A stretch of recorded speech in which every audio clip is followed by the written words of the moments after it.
Multivariate के ये जो फाइनल में सिलेबस है वो है। पहला टॉपिक है कॉमन फैक्टर एनालिसिस। इसमें क्या है कि हम कॉमन फैक्टर एनालिसिस करेंगे। हम कॉमन फैक्टर एनालिसिस क्यों यूज़ करते हैं? बेसिकली हमारे पास वेरिएबल्स की दो टाइप्स होती हैं।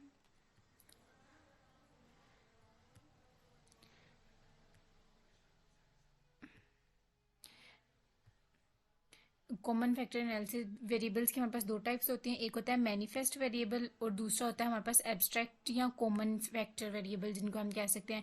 मैनिफेस्ट वेरिएबल ऐसे वेरिएबल होते हैं कि जो हम इजीली ऑब्जर्व कर सकते हैं, और कॉमन फैक्टर ये होता है कि जिनको हम इजीली ऑब्जर्व नहीं कर सकते डायरेक्टली, तो हमें कुछ ना कुछ इम्प्लीमेंटेशन करनी होती है, तो फिर हमें ये फैक्टर्स पता चलते हैं।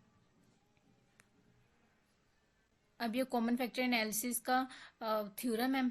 मतलब इसमें हमने क्या करना है, ऑर्थोगोनल फैक्टर मॉडल हमने फाइंड किया है, उसके अजम्पशंस हम लोगों ने स्टडी करनी है, और साथ में ये जो मॉडल है ये हमारे पास होता किसके इक्वल है, और साथ में हमने ये बताना है कि इसका मीन वेरिएंस वगैरह किसके इक्वल होता है। सबसे पहले ऑर्थोगोनल फैक्टर मॉडल जो है हमारे पास बाय डेफिनेशन ऐसे है। जब हम मल्टीवेरिएट में काम कर रहे होते हैं तो हम यही होता है ना कि हम वन से लेके एन तक काम कर रहे होते हैं। मतलब पहले x1 आएगा, फिर x2 आएगा, xp आएगा, और ये पूरा मॉडल आपने ऐसे याद करना है। यहाँ पर जो एल है वो क्या है, लोडिंग फैक्टर्स होते हैं। F1 F2 जो होते हैं हमारे पास, F1 और F2 ये वाले जो फैक्टर्स हैं ये कॉमन फैक्टर्स हैं। XIJ ये वाला जो है हमारे पास, ये हमारे पास मैनिफेस्ट वेरिएबल्स हैं, यानी कि वो वेरिएबल्स जो इजीली इंडिकेट किए जाते हैं। ठीक है, इनको यूज करते हुए हम निकालते हैं, कॉमन फैक्टर निकालते हैं। ये जो एफ है ये कॉमन फैक्टर्स होते हैं, और एक्स आई जे जो मैनिफेस्ट वेरिएबल्स हैं जो ऑलरेडी हमें पता होता है इजीली, जिनको हम डिटेक्ट कर सकते हैं। ई जे हमारे पास जो होता है वो हमारे पास एरर होता है। हमने क्या करना है, सबसे पहले मॉडल हमने अपना आइडेंटिफाई कराना है कि हमारे पास एक ये वाली लाइन, ठीक है, ये इनको हमने लिखना है कि जैसे x2 है यहाँ पर, एंड यहाँ पर फिर सोन, फिर x3 आएगा और वो xp तक चल रहा है। ये सारे हमने इस तरह लिख दिए। बाद में हमने इसको क्या करना है, अगले स्टेप में हमने इनको मैट्रिक्स की फॉर्म में लाना है। तो वो हम क्या करेंगे, xi1 से लेके x2 और x, ये जो चीज़ें ना ये वाली, ये यहाँ पर अलग से लिख सकते हैं आप। मतलब आपने सिर्फ इंडिकेट करना है कि ये चीज़ें होती हैं। बाकी ये मॉडल यहाँ से, इसके बाद ये और ये तीन आएंगे।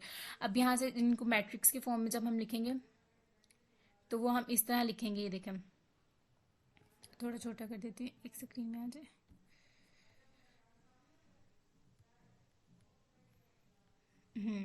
देखें, तो हम क्या करेंगे, सबसे पहले इसको हमने मैट्रिक्स की फॉर्म में लिखना है। तो क्या किया है कि x1 म्यू आप वन से लेके वो हमने ऐसे लिख दिया, ये यहाँ पर, ये यहाँ पर।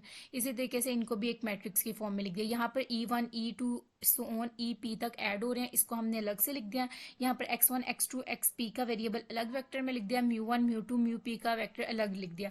बाकी ये वैल्यूज हमने वैसे ही लिख दी। अब यहाँ पर नेक्स्ट स्टेप में हमने क्या करना है और इसको सिंप्लीफाई करना है। वो कैसे किया कि ये हमारे पास x वेक्टर है, तो हमने वो लिख दिया कि ये हमारे पास x वेक्टर है। फिर उसके बाद ये म्यू वेक्टर है, वो हमने यहाँ पर लिख दिया।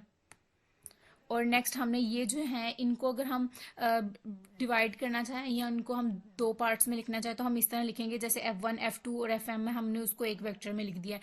अब जब हम इनको सॉल्व करेंगे तो वो हमारे पास यही बनता है। आप कर भी सकते हो, L11 को F1 से करें तो वो यहाँ पर आता है, फिर ऐड करते हैं L12 को F2 के साथ, फिर इसी तरह L1m को FM से करें तो वो यही टर्म्स बनती हैं। तो हमने इसको इस तरह अलग से लिख दिया। यहाँ पर हमने क्या किया, एक्स वेक्टर जो है हमारे पास P क्रॉस वन डायमेंशनल का है वो लिखा, म्यू का डायमेंशन लिखा, और ये पूरा हमने अपना लिख दिया L वाला जो वेक्टर है। ठीक है, अब यहाँ पर ये लोडिंग मैट्रिक्स हमने अपना लिख दिया। एफ जो है हमारे पास ये कॉमन फैक्टर एनालिसिस, जब हम इस पे अप्लाई करेंगे तो ये हमारे पास वो फैक्टर्स होंगे जो हम वेरिएबल्स होंगे जो हम इजीली इंडिकेट नहीं कर सकते, और हमारे पास ये एरर टर्म आ जाएगी। ये हमारे पास एक मॉडल आ गया। अब इस मॉडल्स की हमने ये अजम्पशंस लिखनी है। हमने सबसे पहले अजम्पशन इसकी लिखी है ग्रीन। सबसे पहले इसकी जो लिखी है एजम्पशन वो ये लिखा है कि जब हम ये इन फैक्टर्स के जो वेक्टर है इसके ऊपर एक्सपेक्टेशन अप्लाई करेंगे तो वो जीरो हो जाता है, और जब कोवेरियंस इसका लेते हैं तो वो इस टर्म के इक्वल होता है। ये हमने ऐसे ही लिखनी है। अगेन हमारे पास जो आइडेंटिटी मैट्रिक्स होता है वो तब, आइडेंटिटी मैट्रिक्स किसके इक्वल होता है कि जब हम ये वाला जो एफ है इसको मल्टीप्लाई करें एफ टी के साथ और उसका मीन ले, तो वो हमारे पास इस टर्म के इक्वल आता है। ये अजम्पशन आगे यूज होनी है, इसलिए बताई गई है कि अगर एफ पे एक्सपेक्टेशन अप्लाई होगा तो क्या होगा। इसी तरह जब हमने ई पे एक्सपेक्टेशन अप्लाई